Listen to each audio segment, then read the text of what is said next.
I did my problem paper over school violence.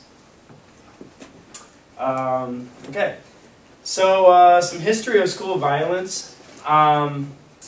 In the late 19th century, poor immigrants from Asia and Europe were most commonly seen creating school violence. This is mostly in the inner cities, since they were poor, most likely. So then school violence disappeared from the 1900s to like 1970s because of strict, harsh punishments. Some of these punishments were students would get like paddled in school, put in shackles and stuff like that. So they're more scared to actually cause problems in school. But then in the 1970s, students started fighting for their rights, with, you know, just this when the civil rights movement was starting to happen in the 1960s, and then so more school violence was starting to happen in the schools between races and things like that. And mainly the school violence was focused on African Americans, and it was in the inner city schools, and also students that were in poverty. And then in the 1990s, this is when school violence started shifting to the smaller towns and like rural areas. For example, the Columbine shootings, the Arkansas, all the rural area, smaller towns instead of inner city violence. Let's see. School violence has continually increased since the early 1990s. Over 50% of middle schools reported there has been at least one report of a student bringing a gun to school. And then 47% of middle schools reported at least one case of vandalism. And then also 44% of middle schools reported at least one case of theft or larceny.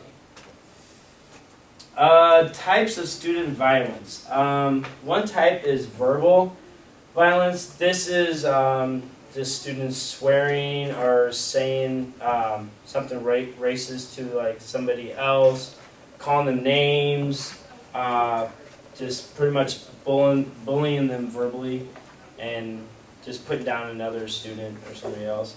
The next type is physical violence towards self.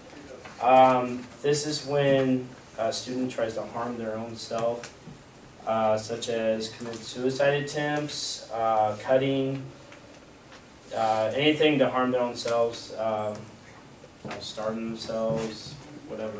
Just because stress factors can deal with it. Being bullied can also, and mainly a lot of times people, a lot of students do cutting because they just want to get somebody's attention that they need help. So that's one of the main reasons why students do cut, just so they can show that they need help. It doesn't mean that they're trying to commit suicide by cutting at all times. The next one is physical violence towards properties or objects. That is when students will damage or vandalize, breaking out objects, setting fires. Yeah, that's pretty much about it. So your problem child that likes to come to your classroom just to break objects all the time, and like somebody kicking a pencil sharpener off the wall or something. That's your that type of violence. Or also, you know, after school, I just saw this report in the news that one of the schools in Illinois was had to cancel classes because supposedly like 15 buses were vandalized. They broke all the windows out of the buses, so they had to cancel school for all day. This was like 2 days ago. So obviously, I imagine some students did that, so the buses wouldn't be in service that day. And then the last one, and the most violent one, is physical violence towards others. This is threatening with a weapon, pushing or fighting, or hitting another student, or just causing physical injury to another person. And then the worst case is using the weapon to actually kill another person. And that's what happened in all the school shootings that we've seen in recent years. There are two causes of violence that that they've done research on. The first one is biological. The male sex is most likely to cause violence in the female, mainly because of two reasons. First one is testosterone. The male has more testosterone than the female, so the testosterone makes them just more angry and just testosterone. Everybody knows what testosterone is, yeah. It makes them a more violent person. They more likely to get in fights and stuff like that. And then also there's research done that an extra Y chromosome. Some males can have the XYY, and they can have an extra Y chromosome. Where there's research was done that there are a lot higher percentage of males that have two Y chromosomes are in prison for doing a violence attempt or any kind of violence act. There's a higher percentage of them in prison, but it can't be really it can't be. What am I trying to say here? I have a quick question. Yes, go ahead. Did they also say that males with the extra Y, that they're like politicians and professional athletes? Because I've also heard that too. It was just talking about the school violence. Okay. But this information really couldn't be valid though in most facts because there's men in prison too that commit violence acts that don't have the extra. So I mean, you can't really say that's the reason why they do it because there's also men that do it without extra Y. And then another biological cause of violence would be the development of the brain. Students with mental handicap, so a lot of times these students don't know limitations of danger, or they don't know that they can actually harm somebody. They don't have the sense that the limitations of what they can do to harm somebody. So them doing a playful act might be actually harming somebody else, and they don't know that through that. Then another biological would be drugs and alcohol. Here is an interesting fact I saw. 40% of people who are in jail committed violent crimes due to the influence of alcohol during the time the crimes were committed. So that's a really high statistics, that 40% of the people in jail committed violent crimes were under the influence of alcohol at the time they did it. So alcohol and drugs have a big role in causing violence. And drugs, a lot of times people that are on drugs, they can also commit self-violence to themselves. If they're on drugs, they makes them depressed, more likely, and they also do things to themselves. The next cause of violence would be social. Gangs is one.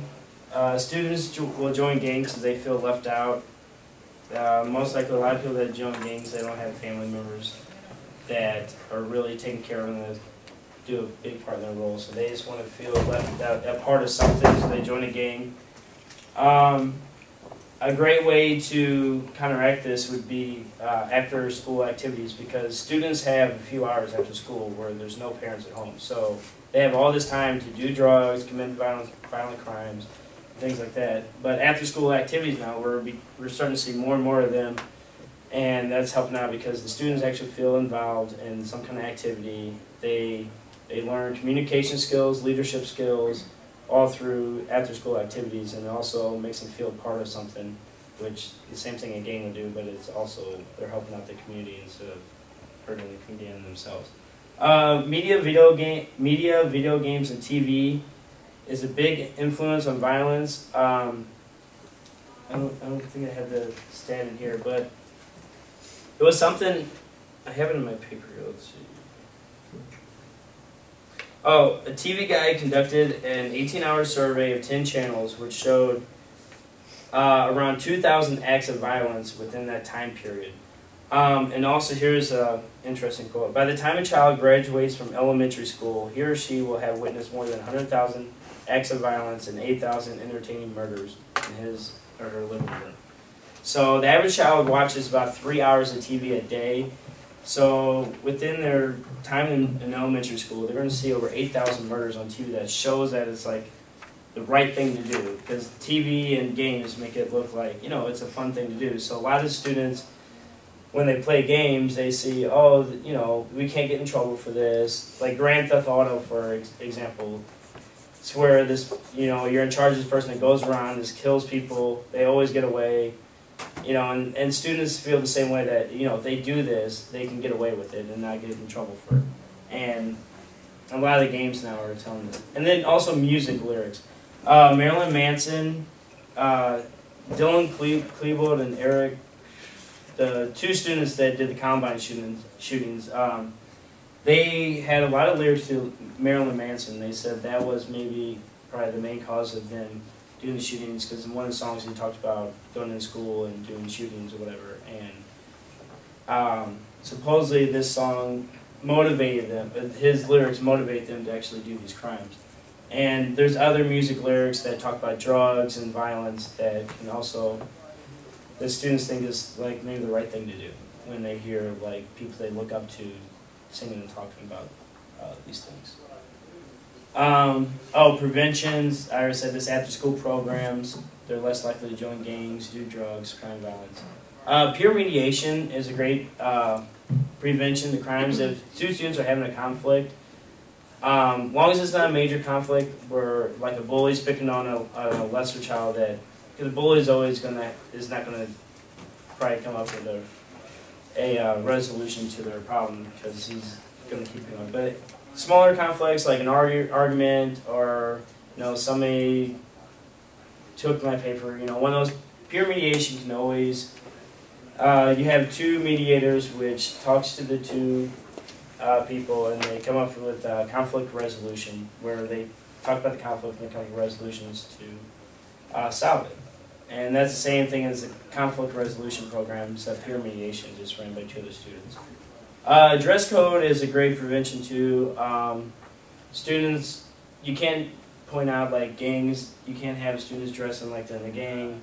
I know there's one survey that was conducted in California that the year that they started the dress code, over 50%, there's 50% less crimes committed, and so I remember seeing that.